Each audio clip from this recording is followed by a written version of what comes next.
India TV YouTube channel को subscribe करें और बेल आइकन दबाएं।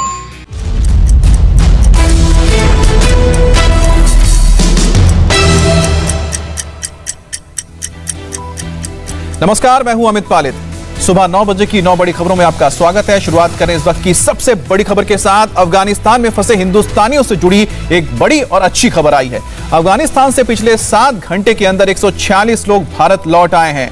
ये सभी 146 लोग 4 अलग अलग प्लेन के जरिए एयरलिफ्ट किए गए। इन सभी लोगों को पहले काबुल से दोहा शिफ्ट किया गया और फिर दोहा से अलग अलग फ्लाइट्स के जरिए दिल्ली लाया गया।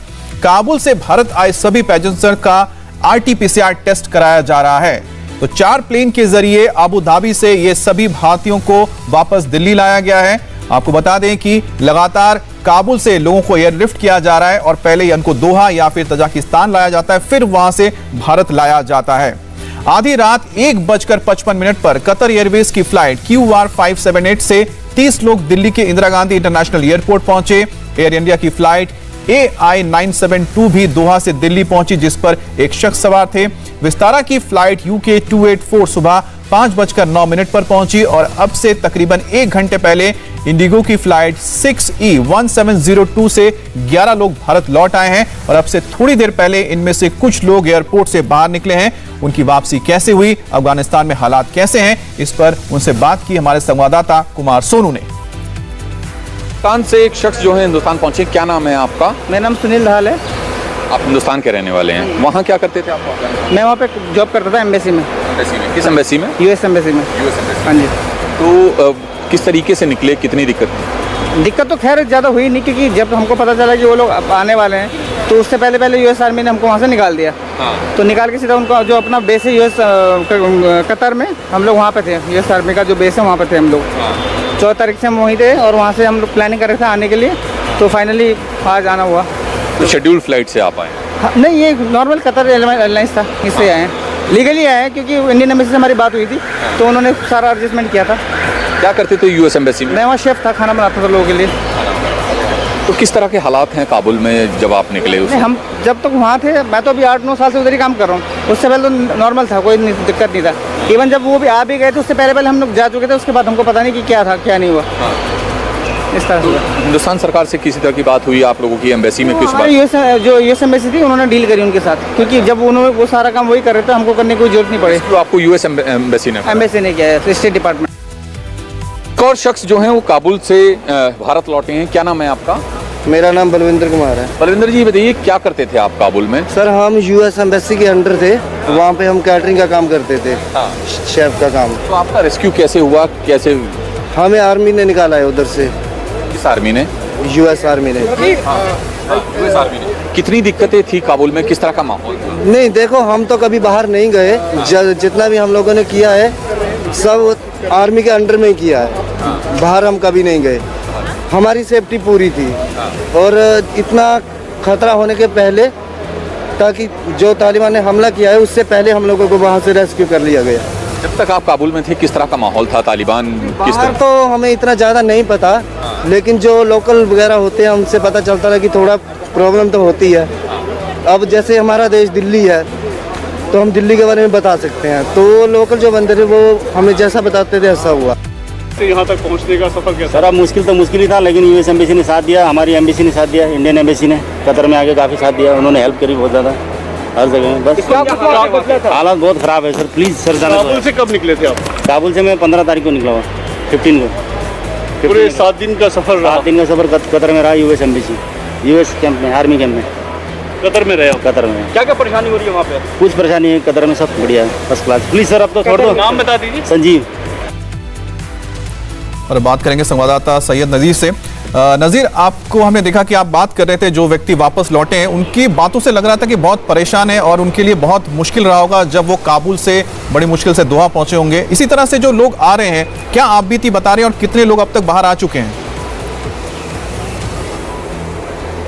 बिल्कुल, अफगानिस्तान से जिस तरह से एयरलिफ्ट किया जा रहा है, आपको बता दें कि 15 तारीख को जितने भी लोग हैं वो US एम्बेसी, US आर्मी से जुड़े हुए थे और 15 अगस्त को उनको एयरलिफ्ट किया गया, कतर लाया गया और 1 हफ्ते बाद भारत वो आ रहे हैं। बहुत ज़्यादा परेशान हैं, बता रहे हैं कि दहशत का माहौल है। तालिबान ने कब्जा किया उसके बाद से वहाँ पर भगदड़ की स्थिति है। लेकिन लोग ये भी कह रहे हैं कि किसी तरह से तालिबान की तरफ से उनको फिलहाल नुकसान नहीं पहुँचाया गया। यूएस आर्मी की तरफ से उनको रेस्क्यू किया गया और जितने भी भारतीय यहाँ पहुँचे हैं पहले उनको कतर शिफ्ट किया गया और कतर से उनको भारत लाया जा रहा है। अभी जो फ्लाइट पहले 1:55 पे आई थी उसके कुछ यात्री बाहर आए, बाकी यात्री अभी RT-PCR टेस्ट रिपोर्ट का इंतज़ार कर रहे हैं, उसके बाद ही वो बाहर आएंगे। कुल 146 ऐसे यात्री हैं जो कतर से 4 अलग अलग फ्लाइट्स में दिल्ली पहुंचे। अमित जी, बहुत बहुत शुक्रिया आपके जानकारी के लिए। इस वक्त की एक और बड़ी खबर, यूपी के पूर्व मुख्यमंत्री कल्याण सिंह की अंतिम यात्रा अलीगढ़ से शुरू हो चुकी है और इस मौके पर सीएम योगी आदित्यनाथ भी अहिल्याबाई स्टेडियम पहुंचे, जहां कल शाम से ही कल्याण सिंह का पार्थिव शरीर जनता के दर्शन के लिए रखा गया। कल्याण सिंह का पार्थिव शरीर यहां से उनके पैतृक गांव अतरौली जाएगा। उसके बाद नरौरा के गंगा घाट पर अंतिम संस्कार होगा। अंतिम संस्कार के वक्त बीजेपी के तमाम दिग्गज नेता मौजूद होंगे। राज्यपाल आनंदीबेन पटेल, अमित शाह और राजनाथ सिंह जैसे हस्तियां भी आज कल्याण सिंह के अंतिम दर्शन के लिए मौके पर मौजूद रहेंगी। पूर्व केंद्रीय मंत्री उमा भारती और मध्य प्रदेश के मुख्यमंत्री शिवराज सिंह चौहान भी आज वहां मौजूद रहेंगे। तो इस वक्त आप तस्वीरें देख रहे हैं जहां पर आगे आपको बाइक सवार नजर आ रहे हैं उत्तर प्रदेश पुलिस के जवान, और उनके पीछे वो गाड़ी है जिसमें कल्याण सिंह का पार्थिव शरीर रखा है। और अब धीरे धीरे उनका यह पार्थिव शरीर उनके पैतृक गांव ले जाया जाएगा अतरौली, फिर अतरौली से गंगा घाट नरौरा में उनका अंतिम संस्कार होगा। बात करेंगे संवाददाता गोनिका अरोड़ा से। गोनिका, जिस वक्त हम तो तस्वीर दिखा रहे हैं जिसमें हम देख सकते हैं कि पूरे राजकीय सम्मान के साथ उनका पार्थिव शरीर अब धीरे धीरे उनके पैतृक गांव की ओर बढ़ रहा है। इस वक्त कौन कौन मौजूद है और कितना वक्त लगेगा उनके पार्थिव शरीर को उनके पैतृक गांव पहुंचने में? देखिए, अहिल्याबाई स्टेडियम अलीगढ़ से इस वक्त उनका पार्थिव शरीर की जो अंतिम यात्रा है वो यहाँ से निकल चुकी है। खुद उत्तर प्रदेश के मुख्यमंत्री योगी आदित्यनाथ की गाड़ियों का काफिला ठीक उस ट्रक के पीछे था जिसमें कल्याण सिंह जी का पार्थिव शरीर रखा गया और अब यहाँ से काफिला निकल चुका है। आप भीड़ भी देख सकते हैं कि अभी भी जो लोग सुबह से उनके अंतिम दर्शनों के लिए पहुंच रहे हैं वो अब धीरे धीरे यहाँ से निकल रहे हैं और ज्यादातर लोग जो है वो अतरौली गांव पहुंच रहे हैं, जो उनका पैतृक गांव है। वहां पर उनके पार्थिव शरीर को करीब 2 घंटे रखा जाएगा, क्योंकि उसी विधानसभा से वो विधायक रहे हैं। ऐसे में वहां पर भी लोग उनके अंतिम दर्शन पाना चाहते हैं और वहां पर 2 घंटे पार्थिव शरीर रखने के बाद वहां से करीब 30 किलोमीटर आगे नरौरा के घाट पर उनका अंतिम संस्कार किया जाएगा और पूरे राजकीय सम्मान के साथ ये अंतिम संस्कार होगा।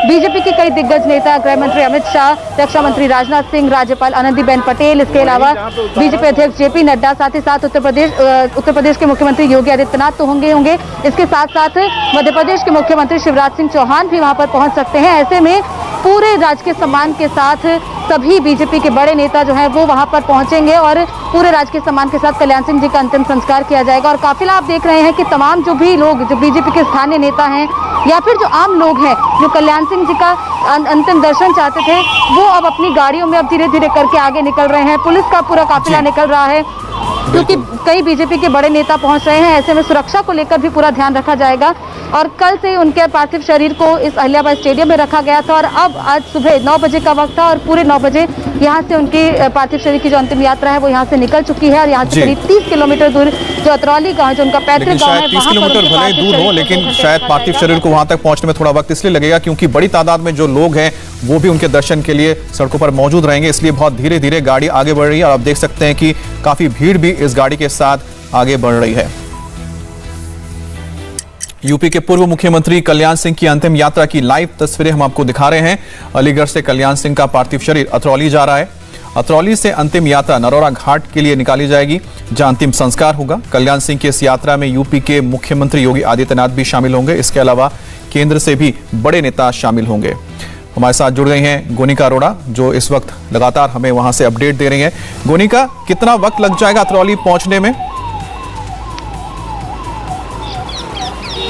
देखिए, करीब यहाँ से 30 किलोमीटर की दूरी पर अतरौली है। ऐसे में आधा घंटा मानकर चले क्योंकि पुलिस पूरे रास्ते को खाली करवाकर उस काफिले को आगे लेकर जा रही है। उस अंतिम यात्रा जो है उसको पहुंचने में करीब आधा घंटा लगेगा और आधे घंटे बाद 2 घंटे के लिए वहाँ पर पार्थिव शरीर रखा जाएगा। यानी कि अब से कहें तो करीब 9:45 बजे तक वो अंतिम यात्रा अगर वहाँ पहुँच जाती है तो 2 घंटे पार्थिव शरीर को वहाँ रखा जाएगा और उसके बाद वहां से करीब 30 किलोमीटर की दूरी पर नरौरा है, जहां पर पार्थिव शरीर का अंतिम संस्कार किया जाएगा। पूरे राजकीय सम्मान के साथ ये अंतिम संस्कार होगा। ऐसे में उम्मीद की जा रही है करीब 2 से 3 बजे के बीच में ये अंतिम संस्कार हो जाएगा और बीजेपी के तमाम बड़े नेता सीधे वहीं नरौरा उस घाट पर ही पहुंचेंगे जहां पर अंतिम संस्कार होगा। हालांकि उत्तर प्रदेश के मुख्यमंत्री योगी आदित्यनाथ पूरी अंतिम यात्रा में साथ रहेंगे, जहां पर पार्थिव शरीर रखा जाएगा वहां पर भी रहेंगे और उसके बाद नरौरा घाट, नरौरा में जहां पर अंतिम संस्कार होगा वहां पर भी रहेंगे।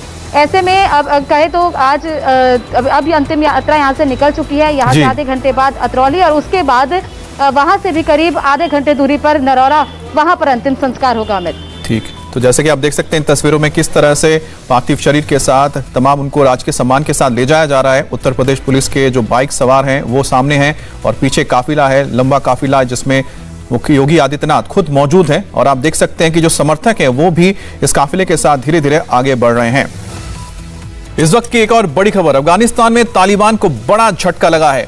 बगलान प्रांत की अंदराब घाटी में घात लगाकर बैठे पंचशीर के लड़ाकों ने तालिबान पर हमला किया और इस हमले में 300 तालिबानी लड़ाकों को मार गिराया। बताया जा रहा है कि इससे तालिबान का सप्लाई रूट भी ब्लॉक हो गया है। अफगानिस्तान के उपराष्ट्रपति अमरुल्लाह सालेह और बल्ख प्रांत के पूर्व गवर्नर की सैन्य टुकड़ी भी अहमद मसूद के साथ है। अमरुल्लाह सालेह ने तालिबान को देख लेने की धमकी दी है और अफगानिस्तान तालिबान के शिकंजे में है, लेकिन काबुल से 150 किलोमीटर दूर पंचशीर प्रांत तालिबान के लिए नासूर बन गया है। पंचशीर अहमद शाह मसूद के बेटे अहमद मसूद का गढ़ है और अहमद मसूद अपनी सेना नॉर्दर्न अलायंस के साथ तालिबानियों से लोहा ले रहे हैं।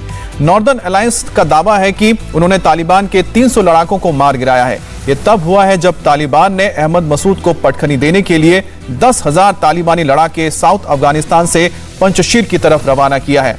जानकारी के मुताबिक तालिबान ने कारी फसही 3 अफजुल्ला के नेतृत्व में पंचशीर पर हमला करने के लिए लड़ाकों को भेजा है। पंचशीर में तालिबान को लगे बड़े झटके के बारे में उपराष्ट्रपति अमरुल्लाह सालेह ने ट्वीट करके जानकारी दी। तालिबानियों ने पंचशीर के प्रवेश द्वार के पास फोर्स को इकट्ठा कर लिया है। यह तब है जब वो अंदराब घाटी में फंसे और मुश्किल से एक रास्ते से बाहर निकले हैं। इस बीच सलांग हाईवे को तालिबानियों ने बंद कर दिया है। वो ऐसा इलाका है जिसे तालिबानियों को आंख उठाकर नहीं देखना चाहिए, हम उनको देख लेंगे। तालिबान के खिलाफ पंचशीर की जनता सड़कों पर उतर आई है, जुलूस निकाले जा रहे हैं और अहमद मसूद के हाथ मजबूत करने की अपील की जा रही है। पंचशीर के अलावा कपीसा प्रोविंस में भी यही हाल है। वहां के लोग अहमद मसूद के सपोर्ट में बाहर निकले हैं और उनके पक्ष में रैली निकाली जा रही है। नॉर्दर्न अलायंस ने तालिबान लड़ाकों से 3 जिले छीन लिए हैं और तालिबानी झंडे हटाकर अफगानिस्तान का राष्ट्रीय झंडा वहां फहराया है। अब इन जिलों पर कब्जे के लिए तालिबान ने भारी तादाद में अपनी सेना भेजी है। गाड़ियों में भरकर हथियारबंद लड़ाकों के कई वीडियोस भी सामने आए हैं।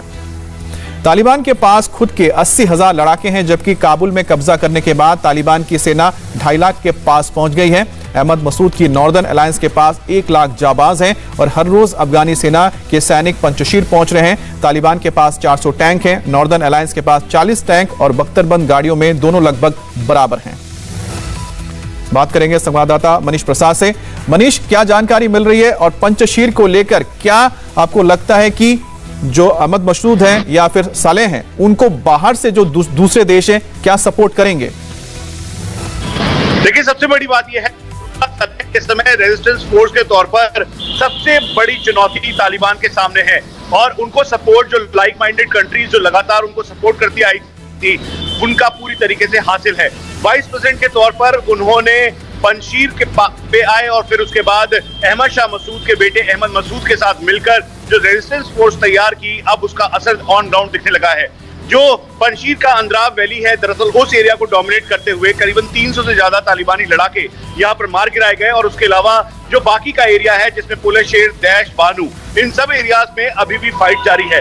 इसका मतलब बिल्कुल साफ है कि करीबन 10,000 की संख्या में पंचशीर के लोग, स्थानीय लोग, अपराइजिंग आर्मी, साथ में रेजिस्टेंस फोर्स, ये सब मिलकर इस समय तालिबान के खिलाफ लड़ने के लिए पूरी तरह से मुस्तैद है और इसकी अगुवाई कोई और नहीं बल्कि वाइस प्रेसिडेंट अमरुल्लाह सालेह कर रहे हैं, उसके अलावा अहमद मसूद कर रहे हैं। और ये बताना बहुत जरूरी है कि तालिबान को सबसे बड़ी चुनौती यही मिली है और सबसे ज्यादा नुकसान भी इस समय ऑन ग्राउंड सोल्जर्स के तौर पर तालिबान को यहीं पर हो रहा है। इसलिए वेस्टर्न फ्रंट से और सदर्न फ्रंट से तालिबान ने अपने जो लड़ाके हैं पंजशीर की तरफ भेजे हैं ताकि यहाँ पर और जो दबाव है पंजशीर के ऊपर रेजिस्टेंस फोर्स के ऊपर आ सके। लेकिन अमित, अगले 24 घंटे इस पंजशीर के लिए बेहद निर्णायक होंगे क्योंकि पूरी तरीके से अमरुल्लाह सलेह और साथ में अहमद मसूद के नेतृत्व में सभी काफी एक्टिवली तालिबान को पीछे धकेल रहे हैं। बिल्कुल मनीष, आप हमारे साथ बने रहिए। और काबुल एयरपोर्ट से लगातार कुछ ऐसी तस्वीरें आ रही हैं जो तालिबान से खौफजदा अफगानी लोगों की बेबसी को बयां करती है। काबुल एयरपोर्ट के एक वीडियो में दिख रहा है कि लोग कमर तक पानी में खड़े हैं और अमेरिकी सैनिकों से उनको दीवार के दूसरी तरफ ले जाने की गुहार लगा रहे हैं। गुहार लगाने वालों में महिलाएं और बच्चे भी शामिल हैं। वीडियो में लोगों के जोर जोर से चिल्लाने की आवाजें आ रही हैं। इस वक्त काबुल एयरपोर्ट पर हजारों लोग मौजूद हैं और हर शख्स यही चाहता है कि किसी भी तरह वो वहां से निकल सके ताकि उसे तालिबान के जुल्मों का सामना ना करना पड़े। तो ये तस्वीर आप देख रहे हैं जहां पर बड़ी तादाद में लोग पानी में खड़े होकर गुहार लगा रहे हैं कि उनको दूसरी तरफ लाया जाए। तालिबान के खौफ से अफगानिस्तान छोड़ने वालों की तादाद बढ़ती जा रही है। एयरपोर्ट पर हजारों लोग जमा हैं और इनके पास ना घर है ना खाने पीने का इंतजाम है। पिछले कई दिनों से ये लोग इसी उम्मीद पर एयरपोर्ट के बाहर डेरा डाले हैं कि हो सकता है कि उनको जाने का मौका मिले दूसरी तरफ, यानी कि एयरफोर्स के जरिए, यानी अमेरिकन एयरफोर्स के जरिए वो कहीं बाहर जा सके। तालिबानी एयरपोर्ट में घुसने की कोशिश करने लगे हैं। उनकी इस हरकत ने लोगों में और खौफ भर दिया है। अब हालात ये हैं कि हजारों अफगान नागरिक अपने बच्चों के साथ दिन रात एयरपोर्ट के बाहर डालकर बैठे हुए हैं, डेरा डाले हुए हैं, लेकिन उनकी सुध लेने वाला कोई नहीं है। ये लोग अपना घर छोड़कर आए हैं, अपने साथ पासपोर्ट और दूसरे कागजात लाए हैं और ये उम्मीद कर रहे हैं कि उन्हें किसी दूसरे देश में जगह मिलेगी, पनाह मिलेगी। हालांकि सोशल मीडिया पर कुछ वीडियो वायरल हो रहे हैं जिनके बारे में यह दावा किया जा रहा है कि तालिबान एयरपोर्ट पर लोगों को समझाने की कोशिश कर रहे हैं कि वो अपना देश छोड़कर ना जाए। इस वक्त की एक और बड़ी खबर, जम्मू कश्मीर के अर्निया सेक्टर में ड्रोन दिखा है और यह ड्रोन आज सुबह 5:30 बजे पाकिस्तान से लगते इंटरनेशनल बॉर्डर के करीब देखा गया। ड्रोन उड़ता देखकर बीएसएफ के जवानों ने 25 राउंड हवाई फायरिंग की। फायरिंग के बाद ड्रोन पाकिस्तान की ओर लौट गया। बात करेंगे मनीष प्रसाद से, हमारे डिफेंस एडिटर। मनीष, आपके पास और क्या जानकारी मिल रही है ड्रोन की हरकत को देखकर?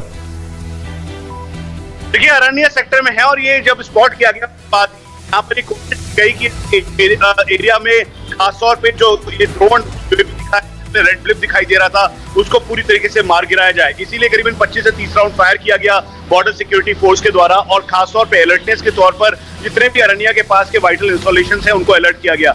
खासतौर पे इंटरनेशनल बॉर्डर पर जिस तरीके से पाकिस्तान यूएवीज का इस्तेमाल कर रहा है और वो एक्सप्लोजिव लॉन्च के लिए, ड्रग्स पैडलिंग के लिए, उसके अलावा जो यूएवी आईडी के तौर पर इसका इस्तेमाल कर रहा है, इसीलिए सतर्कता बढ़ते हुए इस पर करीबन 25 से 30 राउंड फायर किया गया और फिर उसके बाद ये ड्रोन नहीं दिखा। इस समय पूरे एरिया में ये सर्च ऑपरेशन किया जा रहा है ताकि अगर ये ड्रोन किसी इंटरनेशनल बॉर्डर के इस तरफ यानी भारत की तरफ गिरा है तो इसको जल्द से जल्द डिटेक्ट किया जाए और फिर उसके बाद इसमें पूरी रेकी करते हुए एक बार फिर से पाकिस्तान की इस हरकत को सबके सामने एक्सपोज किया जाए। जी, बहुत बहुत शुक्रिया आपका।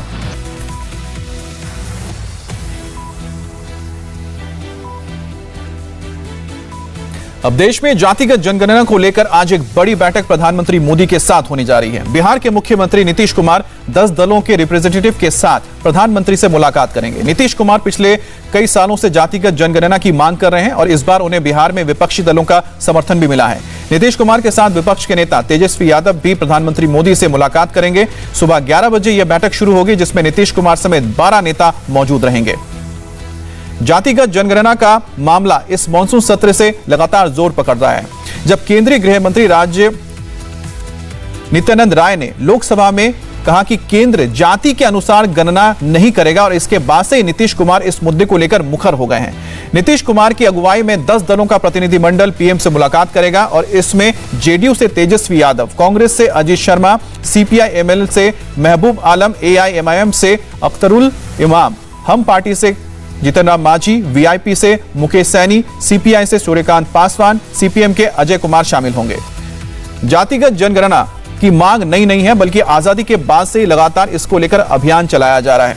आखिरी बार यह साल 1931 में कराई गई थी, यानी आजादी से 16 साल पहले। इसके बाद 2011 में जातिगत जनगणना कराई गई लेकिन सरकार ने उसके आंकड़े जारी नहीं किए। बात करेंगे संवाददाता आनंद प्रकाश पांडे से। आनंद, ये मुलाकात जो होने जा रही है इसको लेकर बीजेपी का क्या रिएक्शन मिल रहा है और साथ ही साथ जिस तरह से सुशील कुमार मोदी ने कहा कि वो भी इसे सपोर्ट करते हैं? जी देखिए, बीजेपी जाहिर तौर पर जातीय जनगणना का समर्थन करती है, क्योंकि आपको याद होगा कि बिहार विधानसभा में 2 बार सर्वसम्मति से प्रस्ताव पारित हुआ है कि जातीय जनगणना कराई जानी चाहिए, और उसमें बीजेपी ने उसका समर्थन किया था और उसके बाद विधानसभा के इस प्रस्ताव को केंद्र सरकार को भेजा गया था। और दूसरी बात है कि बीजेपी के पास इसका समर्थन करने के अलावा कोई विकल्प भी नहीं है, क्योंकि जिस तरह से ओबीसी वोट बैंक और उसका दबदबा बढ़ा, तो ऐसे में बीजेपी को रिस्क नहीं ले सकती। लेकिन आपको याद होगा कि अभी संसद के मॉनसून सत्र में गृह राज्य मंत्री नित्यानंद राय ने एक सवाल के जवाब में साफ तौर पे कहा था कि फिलहाल यानी कि 2021 की जो जनगणना है उसमें जातीय जनगणना कराए जाने का कोई भी विचार नहीं है। तो ऐसे में बीजेपी ये चाहती है कि वो इस मुद्दे पर साथ दिखे, लेकिन अभी उसकी सियासी मजबूरी भी है, और यही वजह है कि नीतीश कुमार के साथ जो डेलीगेशन आ रहा है उसमें बीजेपी के प्रतिनिधि भी शामिल है, क्योंकि आने वाले दिनों में जिस तरह से हम देख रहे हैं कि पिछले कुछ दिनों से नीतीश कुमार का जो रुख है और जिस तरह से बिहार में सियासी समीकरण बन रहे हैं, नीतीश तेजस्वी इस मुद्दे पर साथ आ रहे हैं, तो कहीं न कहीं बीजेपी चाहती है कि वो भी इसमें उसकी ओबीसी वोट बैंक है उसका भी एकजुट रहे, और यही वजह है कि बीजेपी इस मुद्दे पर साथ है। लेकिन ये केंद्र सरकार को तय करना है, क्योंकि केंद्र सरकार पहले ही ऐलान कर चुके हैं कि 2021 की जनगणना में कम से कम जातीय जनगणना नहीं कराई जाएगी। जी, बहुत बहुत शुक्रिया आपका।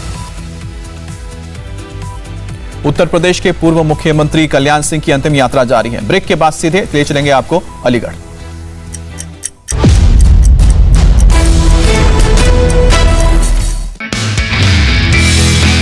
नमस्ते, मैं हूं मीनाक्षी जोशी। वीडियो और खबरों से अपडेट रहने के लिए India TV YouTube channel subscribe करें, बेल आइकन दबाना ना भूलें। जुड़े रहें इंडिया टीवी के साथ।